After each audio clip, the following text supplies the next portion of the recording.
it's always like the small stuff. It's these little teeny things that like, oh, if you just made this one little change, then like so much more is going to happen. And this is one of those just small things.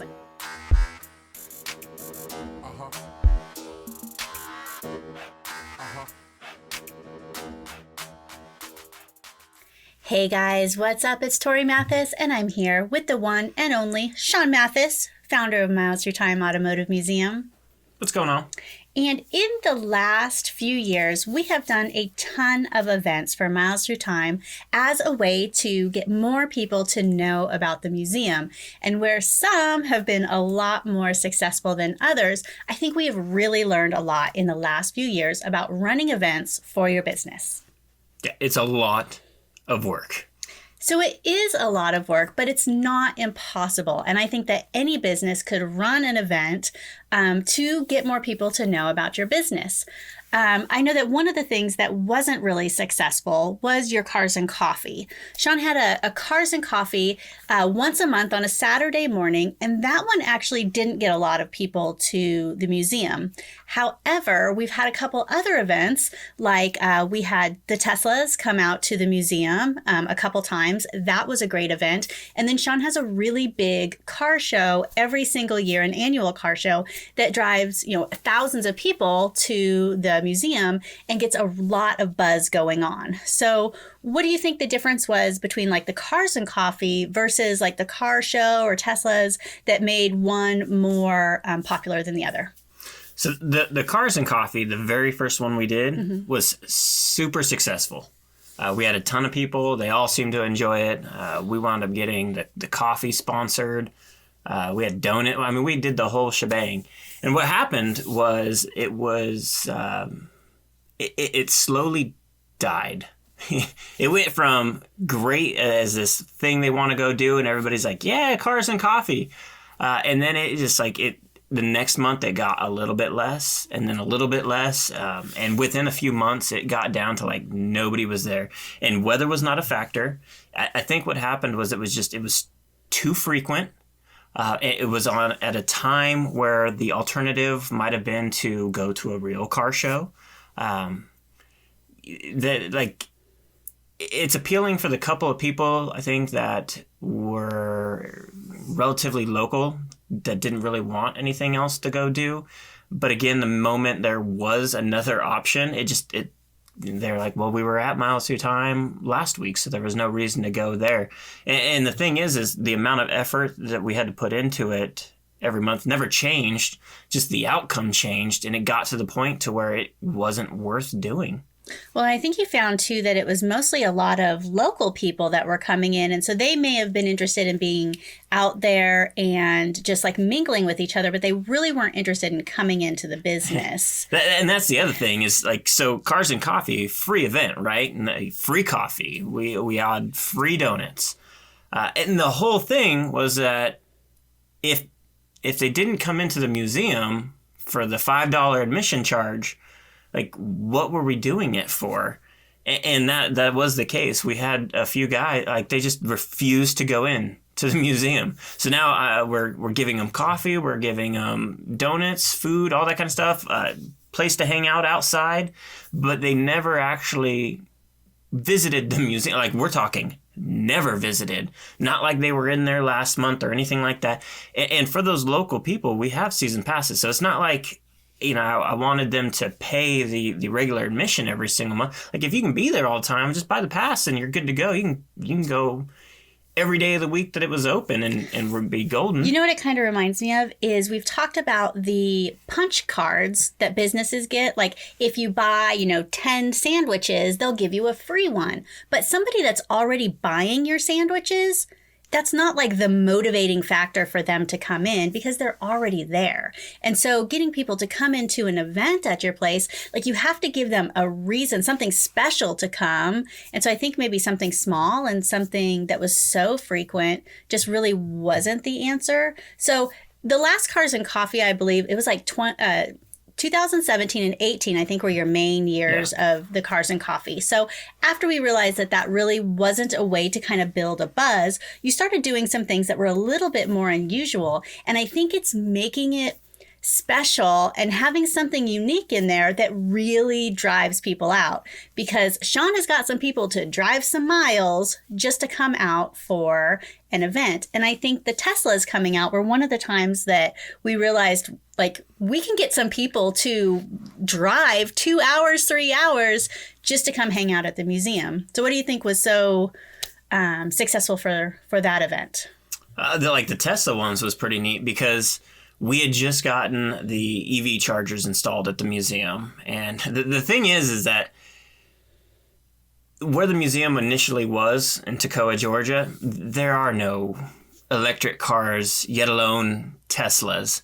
And so from anybody that was local and saw that we were doing this, they weren't going to get it. Like, why are you doing that? These cars aren't around here. And even before we owned a Tesla ourselves, like I saw the value of adding to the infrastructure of having these cars here. And ultimately, they are still cars, which means that some of them are still owned by car people that are into cars. And really, there's nowhere out there for them to be able to be a part of this kind of thing in this car culture. So the town was called Toccoa, so we came up with this clever Teslas in Toccoa. And mind you, I mean, this is pre the Tesla World Record event. This was the very first time we'd ever done anything associated with Tesla. So this had to be probably 2019, maybe? No, I think it was 18. Okay. Yeah, so it's been a little while. It was the second year that the museum had been open. I wound up getting all the Tesla chargers installed with for free from Tesla and got all that done. But then took it a step farther to get a hold of the local Tesla shop and got them to bring a Model X P100D. So at the time was the fastest production SUV in the world. I believe it still is. So that was neat. So that, again, already, like, whether anybody else came or not, I knew we were going to have a really neat car that a lot of people had never seen before on display inside of the museum. And the Model X is the one with the Falcon doors, so the doors that, like, pop up like a DeLorean, which is, I mean, if you didn't know anything, you'd go, that's neat, right? And so that was cool. But to take it a step farther, to then let Tesla owners even know that, hey, this is a place that whether you come specifically for the museum or you're passing through, like, this is the place you can come stop and get some juice. And so in introducing the museum to them in that aspect, it was also hey, come, here's an opportunity for you as an owner to come and not only hang out with other Tesla owners, but to also, talk to people that may have never even seen one of these cars before. And believe me, some of these people had never seen these cars before. So for me, that was something I thought was really unique, is that it actually did bring local people out. Because if you have a touristy type of business, a lot of times local people aren't your people that are going to come out. And so being the museum, like, the local people really aren't the ones that are coming. It's getting the people from out of town or the people that are traveling. However, the Teslas were unique enough that it really did get people to come in that were local. It was amazing. Like, these kids came in, like, the kids knew about it. Right. And they were like, I just want to see a Tesla, because they had never seen one before. It was really cool. And the coolest aspect of it was some of these older guys that may have had no opinion whatsoever, or a very jaded opinion on what a Tesla was. Like, electric car, forget that kind of mentality. And when they had the opportunity to actually see these cars in person and talk to the owners of them and kind of get a better understanding of what they're all about, I mean, it definitely, we changed some opinions, which I thought was pretty neat. Like, I don't need them to, all of a sudden love Teslas or electric cars in general, and then that's the only way the future. I think that's not the point of it. It's to diversify the automotive culture, and that was what the end goal was. It was, it's not all about just old school hot rods. It's everybody, Well, and we noticed that with a lot of car shows and even the a lot of museums, is the older generation is coming out for them, but then how do you invite new people, younger people? And so I think helping bridge that gap was really an amazing thing that I didn't really see that it was going to be that successful, and I think it really, really was. But Tesla's in Toccoa was just the first time that we did a Tesla event. Since then, we've done a couple of more. There was the Tesla World Record that we did off-site, which is a whole other thing. But we had Teslas come back to the new location. And the coolest part of that is that people got to test drive them. And talking about like these older guys learning about Teslas, they really got to know about Teslas this time. Yeah, that was pretty neat because they brought out a Model Y. So not even a performance model Tesla or anything like that. And this was before we even had the chargers actually hooked up. But what made it unique was that car was there for people to drive. And they drove it. And they drove it until it was just enough juice so that the guy from Tesla could make it home. Now they'd probably be able to hang out a little bit more, and we'd plug it in between test drives. But the thing was constantly getting driven, and it was getting driven by people that may never own a Tesla, but to be able to experience something like that, that's pretty neat. Especially in a small town like that where they don't really see these cars even getting driven by somebody that owns one on a regular basis. It's not common. I mean, I'll stop at the Wendy's a lot of times, or almost every time on the way home from leaving the museum on Saturday. I usually don't eat all day long, so I'll make it a stop to eat on my way home. But what happens is I pull up to the drive-thru, and they just go googly over this Tesla. Like, where's your door handles and the color, and talking to me about this car that they don't see them, and it's neat for them. And so to be able to bring these cars, whether it's a Tesla or Lamborghini or Vipers or Hudsons and Model A's we've had, like, it's something that the people at least can come and be a part of it and have something to enjoy. Well, so the marketing aspect of it, though, so Tesla did come out and bring vehicles to these. However, they had no part in marketing the events. So though you were able to kind of ride the wave of having the Tesla name attached, you still had to market the events 100% yourself. So what did you find was the best ways to do that? Social media. Just utilizing social media. We created a Facebook event for it, obviously. And yeah, like Tesla specifically does absolutely nothing. So short of them having a representative come bring the car, there was nothing that they were going to do about having, ensuring anybody else actually knows about it. So it came down to, what our capabilities are of spreading the word via social media. So we see a lot of people create events on Facebook for whatever type of events that they're having for their business, for their organization. However, there are some huge mistakes that people are making. And it's like I've talked about before, that it's like really great content, shitty delivery. And with Facebook events, like, it seems to be that same way. Like, yes, you really do want to make an event on Facebook for your event. However, there are some guidelines that are really going to help you. And I think that Sean has just kind of dialed these things in for little, events that are out of town, that are small events, but really driving a buzz and driving traffic to get to them. So what are some things that you would tell people for, if you're going to have an event, how to actually do it properly on Facebook? Well, first of all, I see it all the time, and it drives me absolutely nuts. And I probably should do it on the opposite side of what I'm about to say. So I don't typically create a printable flyer for the car show. I should. I should be able, and handing them out in person, all that kind of stuff. And Sean has somebody fantastic that could design that for him. The problem is that I then have to get them printed and physically hand them out. And it takes a lot more of my time and resources than simply sticking to the digital aspect of it and doing it on social media, which I can more easily manage.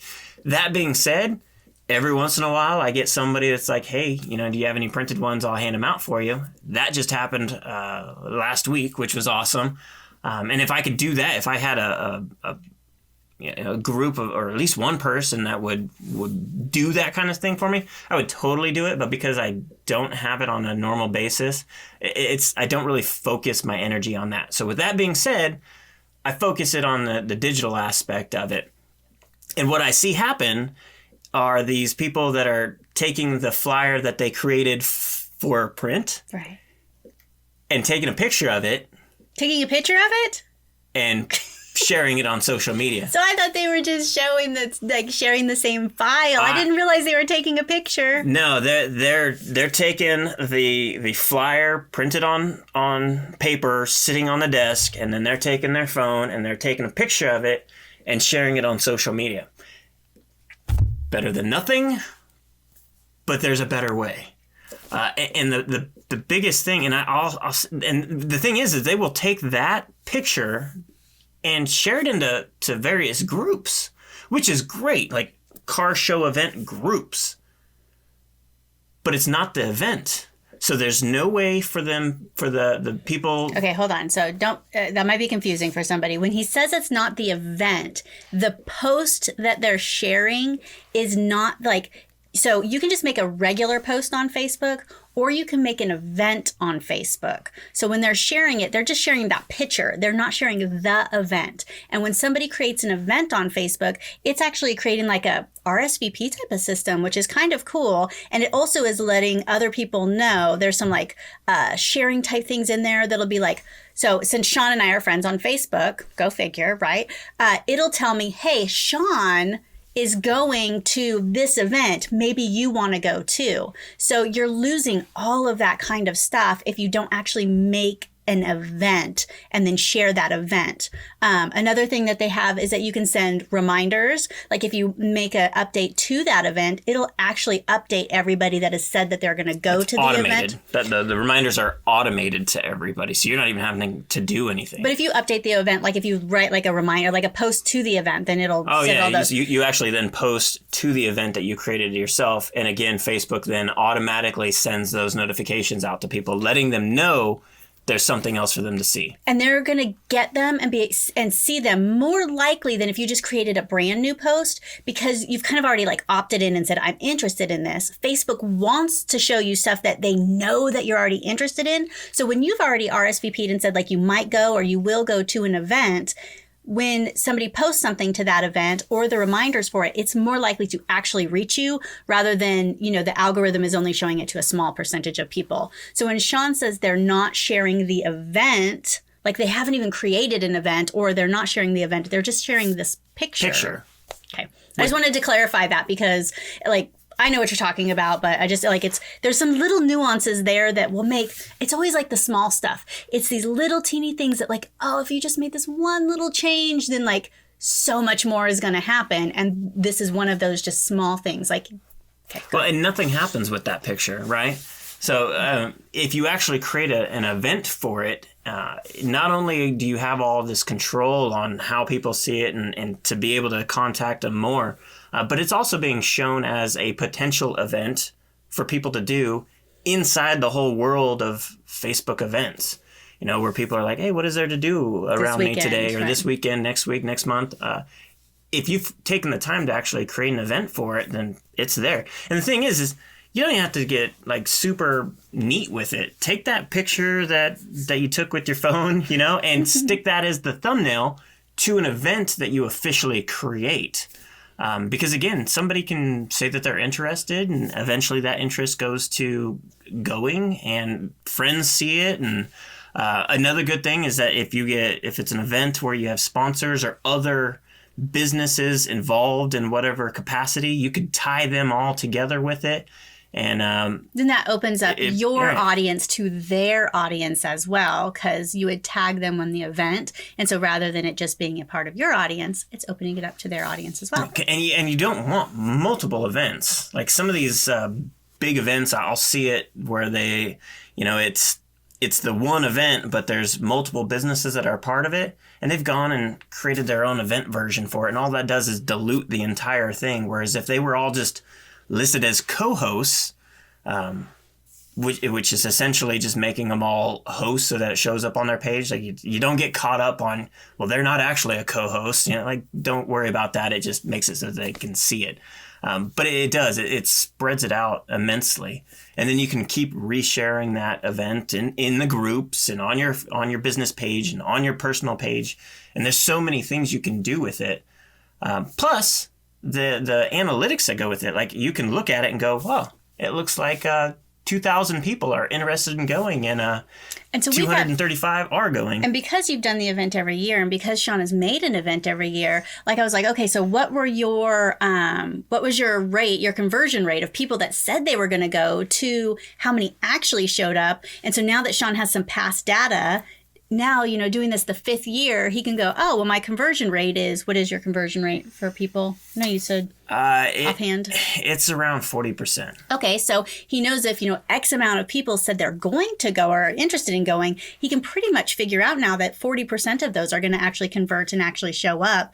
Man, that's data that you're not going to get, that you just don't have if you don't just use the system how it's meant to be used. Like these things are there for you. They are free. Like that's one of the greatest things too. So you get all this data, you're able to reach all these people for free, which you can, do an ad for your Facebook event and get it in front of more people. But even if you didn't do that, like the reach is so much more than you could get if you're just doing a post, or, maybe even if you were just like handing out some flyers. It's a great way to reach a lot more people. However, one of the things that I've seen that I think really is a huge mistake that a lot of people do with these events is that they don't give it enough time before the event so any type of buzz can happen. Like people have to plan what they're going to do. People want to make plans for their weekends on what they want to do. And how many times have we seen car shows or like these types of, little events like this that they'll post the event on Facebook the day before? The day before, you guys. Yeah, I mean that kudos for doing it, but it literally isn't going to do you any good at that point. Especially, it does depend on what type of event you're planning on doing, but for the most part, people are looking before. The day of or the day before. Especially if it's the weekend. Like people want to plan their weekends and there's competing things going on. So they have to weigh them. If their kids are doing stuff, you got to give people a little bit of a chance. You're losing all that opportunity for one friend that does see the event to say they're interested or going to show it to another person that sees that. You're eliminating all that when you're waiting to the last minute. And again, I saw this happen with the local city up in Clarksville that had an event going on. I knew nothing of this thing until like a couple of days before, and then all of a sudden they put something out there, and I'm like, it's too late, really. And I see it all the time. And the thing is I think people will get caught up on how big of an event is, and they're like, well, I don't need to go through all that trouble. And like, no matter what size the event is. We had Father's Day was last Sunday, right? For the last couple years now, the museum has done an event, right? Event for the museum for Father's Day. Okay. We're not actually doing anything other than the museum is open and it's Father's Day.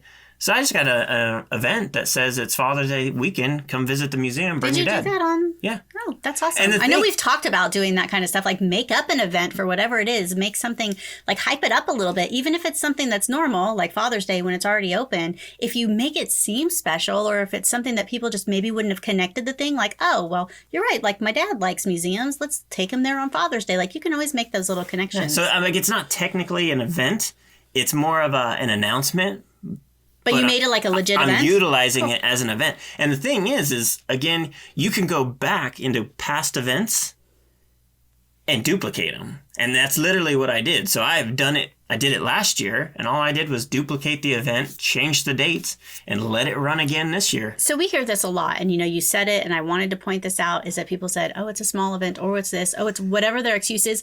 It's too much travel. It's too hard. It doesn't need to, like, once you set it up once, duplicate it. Like these things are not as hard as you may think they are. And if you did something like this a year, 2 years, 3 years ago, like it's always getting so much easier. Like Facebook wants it to be easy for you. Facebook wants your business to use their platform to get your events out. So they're going to keep trying to improve it so that it reaches more people, so that it's much easier for you to create this event and to be successful at it. So just because you've tried this and it didn't like work really great for you, or you thought it was a little bit, like give it another go.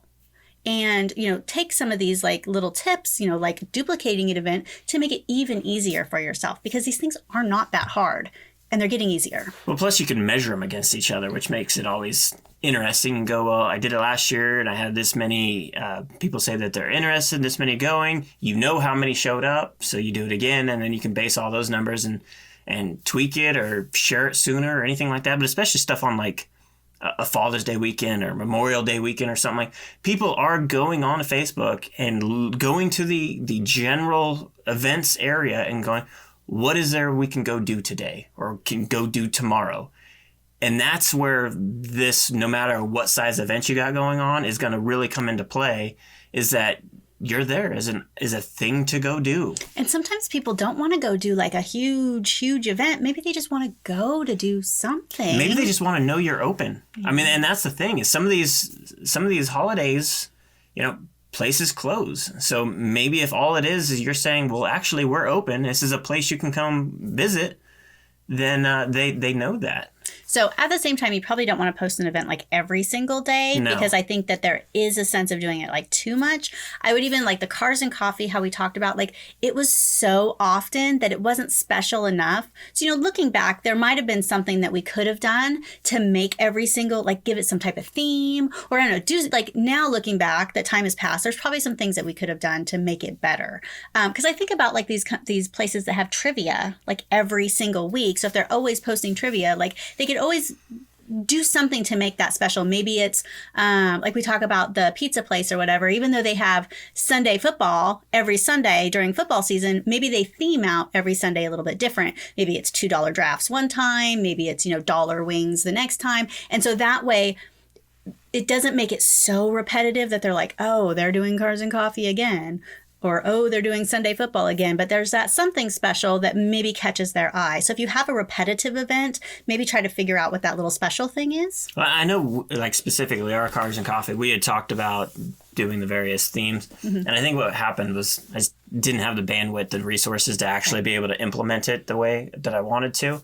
But I see like Caffeine and Octane is a huge monthly cruise in, right? And that's really what they're doing. They had C10s one month. Oh, they theme it? This month in July, nice. It's military vehicles. So they are doing that as well. And you know, we know firsthand they're doing that to differentiate that month versus the last couple months. So even if I could see that the same people would go, so they'd be like, "Oh," and so they're trying to appeal to people going to that specific themed Caffeine and Octane, which is pretty cool. Yeah.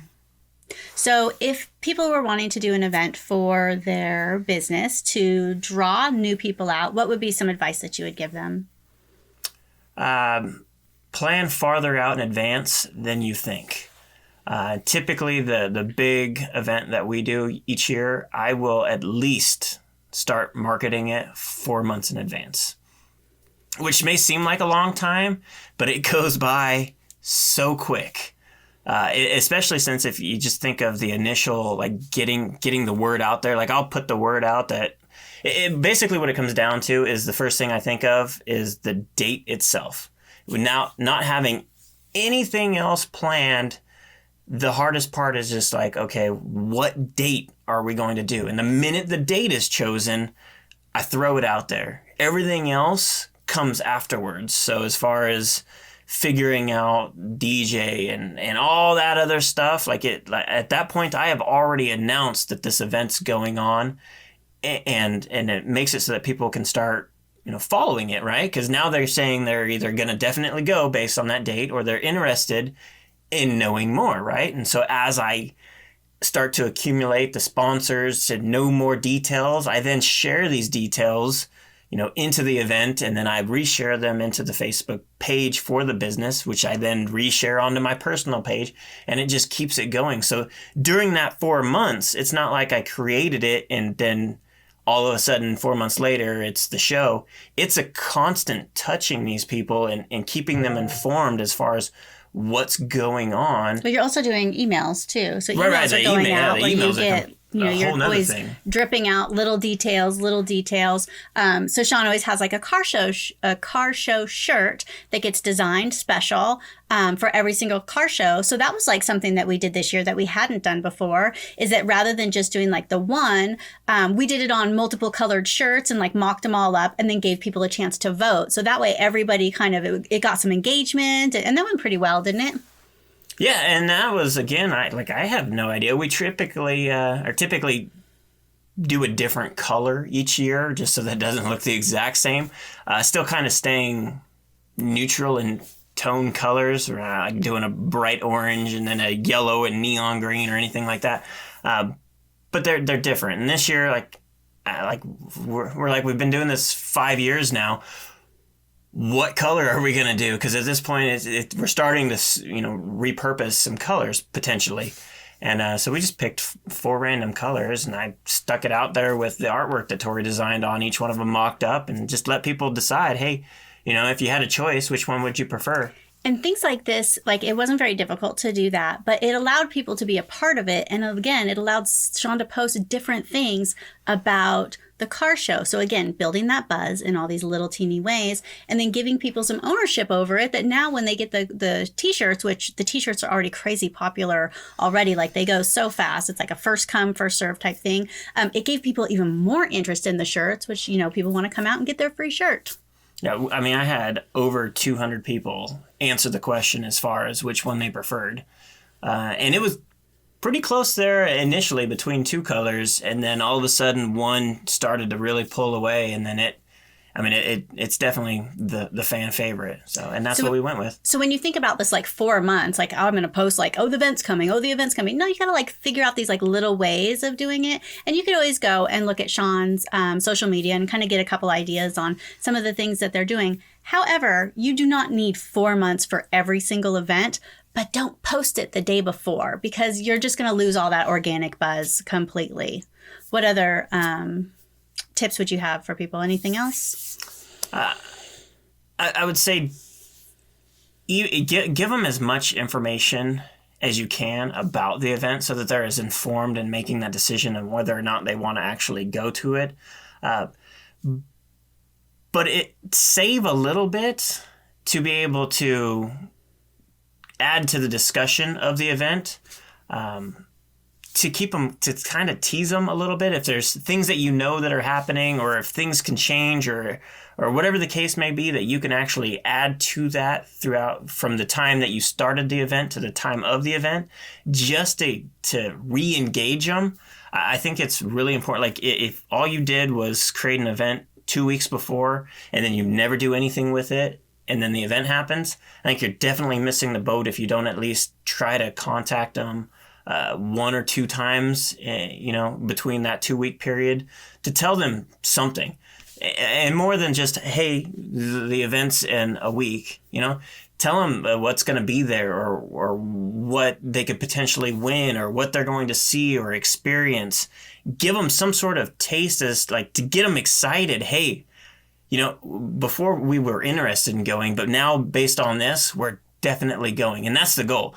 Even the annual car show for the museum, right now there's over 2,000 people saying they're interested, and like 225 saying they're going.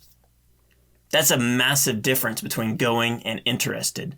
So if I can convert more people to switch it from interested to going, that's a win. But the only way to do that is to re-engage them, because if I don't, they're never going to even get the opportunity to switch that over from interested to going. It's just an always interested. And it's important to be able to, stay engaged and keep them enthused about going, because that's ultimately, that's how you're going to get them. And even after all that, they still might not show up. So, right. You want to put the best effort forward into actually doing it. I think another thing, a tip from me is, yes, you can reach these people on social media, but like we talked about with email marketing, if you can get people's email address and then you're able to reach out to them on their email, which they're much more likely to see, that's a really great way for you to contact these people. You know, we talked about the trivia place. Like, we have this Italian restaurant that does trivia every week. And like, I know they do trivia every week, and we've been to the trivia, but I don't remember that every week. They don't send emails out. Like, if they would have grabbed my email and sent something out, so maybe once a month or every other week or whatever, they said, hey, remember, we're having trivia, and it's, you know, and then said whatever the little special was, you know, like pizza slices or whatever, at least re-engage me so that I remember, because that's how you're going to bring new people in if you have a repetitive event like that, rather than only focusing on social media, because you can always reach out again, because people don't remember, people get busy, people might want to come back, they just forgot. They just don't remember, or they have other stuff going on. So rather than leaving them, you know, on Thursday night eating, you know, dinner at home doing nothing, why not get them out to your trivia event, or, you know, whatever your event is. So not just using social media, but using email too is super powerful. Well, and specifically on the events for Miles to Time, like, I constantly still try to bring them home. So I've got the exact same event, but with more information, the sponsorship forms and all that kind of stuff. All that is on the website for Miles to Time. So even through the Facebook event, I am still encouraging them to go to the website to learn more, to see the sponsors, to learn more about the whole museum itself, which then also has the pop-up to get their email and all kinds of stuff from there that I can then send out those emails through send it out in the future, you know. Right. And you don't have to have all of this stuff perfect right out the gate. Like, this is over 5 years now of like constantly just trying to tweak and do things a little better. So if you had an event before, like, don't think that you have to do like all of these things to make your event like 10,000 times better. Like, make it 5% better. Like, what could you do just a little bit better? Like, what 1 or 2 things could you do this time, and then maybe 1 or 2 things next time? Like, it can be like incremental for improving it. It doesn't have to be all this at once. But just because you don't have this stuff doesn't mean that you don't just go start your event either. Like, it doesn't have to be perfect to start, because it can always get better. And the only way you're going to get better is by doing it. Like, you can't figure all this stuff out in your head. It has to be figured out with like actually doing it and actually going through, because your business is going to be different than Sean's business, is going to be different than my business, is going to be different than the you know, Italian food restaurant that's doing trivia. So you have to figure out what works for you. So don't be afraid to go in there and try. Don't be afraid to go in there and mess with Facebook events. Like, you're not going to ruin anything. You're not going to blow anything up. Like, nothing bad is going to happen from this. It's just all like these little learning experiences, because you just got to get out there and do this stuff. Because like I said, it's the little things that are going to make like a huge difference in your business or in your event. Yeah, really keep it simple and let it evolve organically. Like, the event that we do now is much larger than the very first one. And if I set out to do the event that it'll be this year, like as if it was my first one, like, it would not only be overwhelming, but it'd be a letdown, because it's just, I wouldn't know what to do. And the thing is I don't know what to do until it occurs, you know? So if you're planning some sort of event, just keep it as simple as possible, and you know, be able to adapt when you need to, and then do it again in the future, knowing with the new knowledge that you have to make it just that much better, and then do it again. And next thing you know, after a few events, they'll be pretty efficient. And the thing is, you know, it's okay if you don't get a whole lot of people the first time, because you are learning, right? You know, if everyone shows up and it's this massive event and you don't know what you're doing, it's going to suck in more ways than one. And chances are it'll make it so you don't want to do it again, because, you know, maybe you embarrassed yourself. Whereas if you just go, like, I'm going to give it a go, we'll see who shows up, learn from that, give it another go, and keep going that way, eventually by the time you figure it out, you'll be pretty good and you'll have a pretty good turnout. That's very true. It's amazing how that works. Like, the amount of success comes along with your experience, and like, you need that experience to be able to accept that success in your life. Now, like the museum right now, like visitors just on a daily basis, we get so many more visitors right now that if that many people came in the first year that the museum was open, I would be screwed. Like, I wouldn't be able to handle them all. I would probably be embarrassed, because it was not much of a museum when we first opened. You know, so the couple people that trickled in, you know, I was really able to hold their hand and cater them and express my vision of, I know it's not what it should be, but this is what I want it to be. And, was able to like walk them through a journey of this is what it's going to be. Like, please forgive me that it's not that great right now. Whereas now, that many more people coming in, I'm like, yeah, check it out. Like, this is what we accomplished. And it's still in a short amount of time, where I think I'm still envisioning so much more that that when that happens, that many more people will actually come in. And it's a natural progression of on an uphill slope of, if it was the opposite and tons of people and you don't want 1,000 people a day from day one. No, not at all. So don't be discouraged for how your event turns out. Know that it's a learning process, and you got nowhere to go but up when it's not that great. So learn from any mistakes you make and do better next time. Absolutely. Did you know that we have new episodes every Tuesday and Thursday? Say what? Say what? We have new episodes every Tuesday and Thursday, and we talk about things just like this. How you can run your business a little bit smarter, how you can use social media a little bit better. And so we would love it if you would come and join us on Tuesday and Thursday, because we are always here. And we'll see you on the next one. Thanks. Later.